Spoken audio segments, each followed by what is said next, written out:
बिस्मिल्लाहिर्रहमानिर्रहीम। Welcome to my channel. आज का हमारा टॉपिक ब्लड सर्कुलेटरी सिस्टम के हवाले से है। ह्यूमन बींग्स के अंदर ब्लड सर्कुलेशन किस तरह से होती है। हमारा ब्लड सर्कुलेटरी सिस्टम असल में ब्लड, हार्ट और आर्टरीज, वेन्स और कैपिलरीज पर मुश्तमिल होता है, जो जिस्म के तमाम हिस्सों को खून सप्लाई करने में अहम किरदार अदा करती हैं। हमारा दिल एक पंपिंग ऑर्गन की तरह काम करता है, जो जिस्म के तमाम हिस्सों को ब्लड सप्लाई करने में अहम किरदार अदा करता है। हमारा दिल यानी कि हार्ट 4 चैम्बर्स पर मुश्तमिल होता है, एट्रियम और वेंट्रिकल्स पर। हमारे जिस्म से डीऑक्सीजनेटेड ब्लड वेन्स के थ्रू कलेक्ट होकर हमारे राइट एट्रियम में शामिल हो जाता है।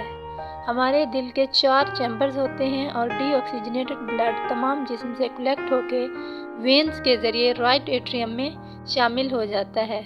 राइट एट्रियम से अगेन राइट वेंट्रिकल में शामिल हो जाता है। वो राइट वेंट्रिकल से पल्मोनरी आर्टरी के ज़रिए हमारे लंग्स में मुंतकिल हो जाता है। यहाँ से ये ब्लड ऑक्सीजनेटेड होता है।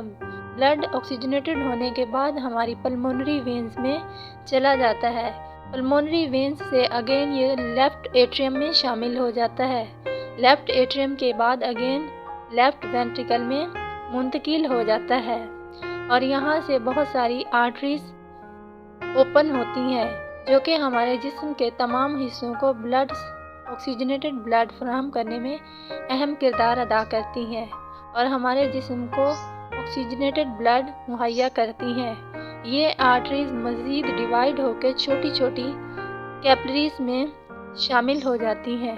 ये कैपिलरीज असल में एक नेटवर्क बनाती हैं, जो हमारे जिस्म के तमाम हिस्सों को खून सप्लाई करने में अहम किरदार अदा करती हैं। ये कैपिलरीज दोबारा इकट्ठी होकर वेन्स बना देती हैं और वेन्स में डीऑक्सीजनेटेड ब्लड दोबारा हमारे हार्ट में मुंतकिल हो जाता है।